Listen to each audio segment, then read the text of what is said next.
Fallen Hero, that is a Star Trek Enterprise episode from season 1. We're going to review it using my space system, story, pacing, artistry, characters, enjoyment. Each category gets a score between 0 and 2. 2 is the best you can get. I'm going to do the storyline of 1. I like the storyline here. Basically, there's this Vulcan negotiator lady who T'Pol really looked up to as a kind of a hero. And she's been accused of some kind of crime.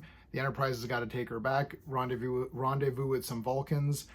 But there's a mystery. Did she commit this crime? Why is she committing a crime? Do Vulcans even commit crimes? Is there something else going on? Of course, there's something else going on. It's all like a big secretive plot. I like this one. Again, it's not the craziest thing ever. It's just like, okay, we got to get her out. It comes down to, we know she's not guilty of anything because she's a Vulcan and you can just tell. And they just got to get her to safety. So there's not much going on, but it is done well. So I'm still giving it 1 point. Yeah, I liked everything that happened. I like learning about the character, and I like how she, well, I'll get to the characters. I'll save that for the characters. But it's fine. It just wasn't anything like, wow. Like, it wouldn't be like if I'm telling you, oh, you got to watch a Star Trek episode, this is the one to watch. It's just, yeah, the storyline was good. I'm going to give the pacing a 1.5, though. I wasn't bored, and I found the interactions with the characters really good. Stuff with like T'Pol talking to her and be like, oh, you know, you don't remember me. She's like, oh, of course I remember you. You were this kid and you questioned me and all that. So I did like all that stuff. There is tension because these guys show up and they're like, okay, we want her. And you're like, well, you're not going to get her. So the tension is building because there's a time limit, right? They can only sustain warp 5 for a certain amount of time and everything starts to shake. And the other guys can go just as fast. And then the Vulcan ship, they're not sure if they got a message to them and they're waiting for them. So the tension is pretty good. So the pacing is still good, even though the story is a bit more simple. It was still well paced. So the artistry, I mean, I'll give it a 1. Like, everything's fine. It's mostly on the ship. There's a couple of ship battles, but there isn't anything where you're like, wow, that was so cool. Like, oh, I've never seen that before. It's Vulcans and a couple of, you know, humanoid aliens. So music's good. I'm still giving it 1 point. It looks good. I'm watching it on my 4K TV. So yeah, that's good. You know, surround sound, all that. Everything looks good. So I'm giving it 1 point. Simple, easy one. Characters, I'm going to give it a 2 out of 2 for the characters. Usually I always give it 1 point for the characters because I love the Enterprise crew. And then the second point you get by the side characters.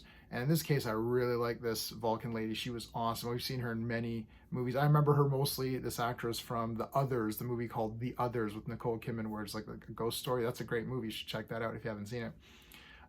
She's awesome. And she's a little bit of a different Vulcan, right? She has her emotions in check. She's not like those Vulcans we met earlier where they've let go of their emotions. But she's more open. Like Paul's like, oh, there's going to be all these rules. You can't touch her. Don't look at her. Don't talk back. And then she's like, hello, Captain. It's like, puts her hand down. It's like, oh, hi. And it's like, oh, you know, she seems more like mellow, but she's a negotiator and all that, right? So she has to be able to adjust to the situation. So I think she's a great character. The bad guys are the bad guys. I mean, they're fine. But all of the stuff with the Enterprise crew is great as usual. That's just been the highlight of this entire season.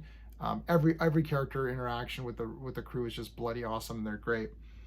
Enjoyment factor, I'm gonna give this a 2. You know, I know I kind of in the beginning I was kind of, you know, wavering on some points there, but I actually kind of really like this one.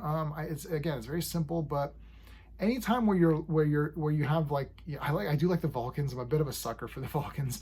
Anytime you see the Vulcans and there's one that's behaving a little different, it's always interesting to me. And I like when Vulcans talk to other Vulcans. That is always interesting because if you don't have emotions or you're suppressing them all the time, how do you communicate? Like, you know, like you if you're watching any of my streams or videos or whatever, and I'm like, you're like, oh yeah, this sucked or this was great, you know, and it's like without emotions, it's just like, how do you interact with people? You know, like, is someone gonna, you know, respond to this video and say, I logically don't think that this was a good constructed video or something? You're like, oh, okay.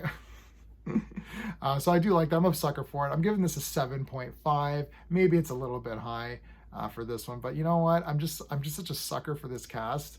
I'm a big mark for them. I'm shilling on these videos. Well, I didn't shill too much on this one, so I'm okay on that one. But anyways, that's my review. 7.5. Let me know in the comments what your thoughts are. And if you like my space system, please like the video, consider subscribing, check out the other Star Trek stuff as well. So that's it, everybody. Thanks for watching. Until next time.